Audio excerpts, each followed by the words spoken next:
მარტივი ციფრებითაც ჩანს, როგორი მახინჯის სისტემაა დღეს ჩამოყალიბებული.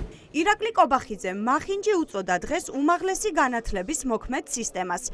ქართული ოცნების პრემიერ-მინისტრი ფიქრობს, რომ ხელოვნურად არის გაზრდილი საგნების რაოდენობა, რომელიც უმაღლესი განათლების პირველ საფეხურზე ისწავლება. კობახიძის აზრით, ამის მიზეზი არასწორი მიდგომებია და ის, რაც 4 წელიწადში ისწავლება, შესაძლებელია 3 წელიწადშიც ისწავლოს სტუდენტმა. ირაკლი კობახიძემ დღეს პროფესორების გადანაწილების სქემაც გააკრიტიკა. 6 სრული პროფესორი ყავს. 5 ასოცირებული და 1 ასისტენტ პროფესორი. შეგიძლიათ ნახოთ ნებისმიერი განვითარებული ქვეყანა პირიქით არის. ანუ 1 სრული, 2 ასოცირებული, 10 ასისტენტი იქნებოდა იდეალური. იმის გამო რომ არის რაღაცა სიჭარბე სწავლების ხანგრძლივობაში, კადრების მიმართულებით არასწორად არის განსაზღვრული პოლიტიკა, ხელოვნურად ყოფენ საგნებს, ხელოვნურად ყოფენ ჯგუფებს, სალექციო ჯგუფებს და ამაში იხარჯება რა თქმა უნდა ჭარბი რესურსი, სახელმწიფოს რესურსი და კობახიძის კრიტიკის სამიზნე იყო დღეს ტექნიკური უნივერსიტეტით. საპარლამენტო ტრიბუნიდან თქვა, რომ ქვეყანაში მშენებლების, არქიტექტორების, ინჟინრების და გეოლოგების დეფიციტია. მისი თქმით, მთავარ პრობლემად ბიზნესი დღეს სწორედ ამ კადრების ნაკლებობას ასახელებს. არადა როდესაც ამაზე ბიზნესი საჯაროდ ლაპარაკობდა, მათ თავს ესხმოდა ტექნიკური უნივერსიტეტის რექტორი. რეალურად დეფიციტი არის პრაქტიკულად ყველა მიმართულებით.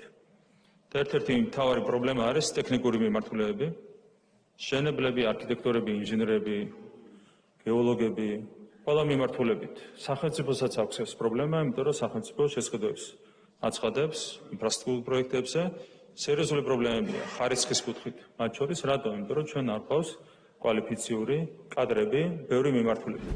დღეს პარლამენტში განათლების რეფორმაზე საუბრის დროს კობახიძემ დაადასტურა, რომ იყიდება უნივერსიტეტების ქონება, ის რაც პრესტიჟულ უბნებშია და ძვირად ფასობს. გასაყიდად ისეთ შენობებს და მიწის ნაკვეთებს გამოიტანენ, რომელსაც საუნივერსიტეტო იდენტობა არ გააჩნია. თქო უნდა ასეულობით მილიონი დაждდება ახალი ინფრასტრუქტურა, რომელიც უნდა შეიქმნას. და ფიქრობთ, რომ კიდევ ერთხელ ნაწილობრივ ამ ხარჯების კომპენსირება უნდა მოხდეს კონკრეტული შენობების რეალიზაციით, რომლებსაც არ აქვს კავშირი, ასე ვთქვათ, უნივერსიტეტების იდენტობასთან და შეიძლება იყოს საინტერესო მატერიალიზაცია კომერციული თვალსაზრისით. დიდი გამოწვევის წინაშე დგება სამედიცინო უნივერსიტეტიც. ის უცხოელ სტუდენტებს ვეღარ მიიღებს. სახელმწიფო სასწავლებლებს, რომლებიც ამ მიმართულებით დიდ დაფინანსებას იღებდა, შეზღუდვები დაუწესდება. უნდა დაინერგოს სწორედ ეს პრინციპი.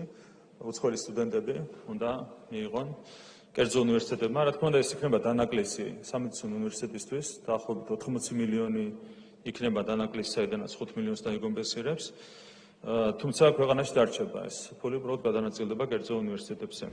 კაცი, რომელიც ერთ დროს საკუთარი ევროპული განათლებით ამაყობდა დღეს პარლამენტის ტრიბუნიდან აცხადებდა, რომ საზღვარგარეთ სწავლას უფრო მეტი მინუსი აქვს ვიდრე პლუსი. კობახიძე აცხადებს, რომ თურმე ემიგრაცია მათ შორის იმ სტუდენტების ხარჯზეც იზრდება, ვინც სასწავლებლად უცხოეთში მიდის და უკან აღარ ბრუნდება.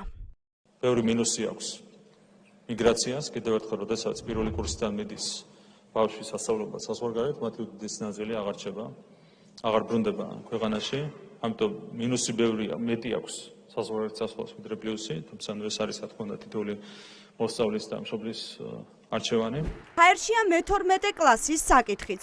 კობახიძე ამბობს, რომ კერძო სკოლებში მე-12 კლასები დარჩება. სახელმწიფო სკოლებში კი სპეციალურ კლასს დაარქმევენ და ვისაც სურვილი ექნება, ის გააგრძელებს სწავლას.